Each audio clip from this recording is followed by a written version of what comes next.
тени от Catrice. Здесь собрана максимально нейтральная палитра оттеночков.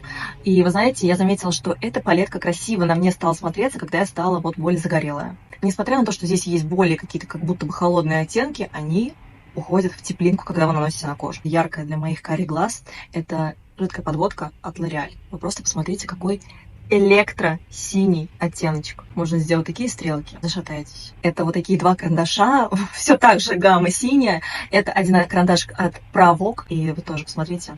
Во-первых, как они наносятся, это супер кремово. И еще один красивый небесный оттенок, немножко даже уходящий что-то в морскую волну. Это у меня Vivienne Sabo. И закончив продуктами для губ, про них я вам уже отдельно рассказывала. От Maybelline, 21 оттенок. Много было вопросов о том, что за язычок зайчика. Это просто тренд. А оттенок сам по себе называется Мишка Гамми. И Luxe Visage, бальзам оттеночный в 103 оттенке Old Money. Это у нас Luxe Visage. Он, к сожалению, плавится. И красивый розово-нейтральный оттеночек от Maybelline.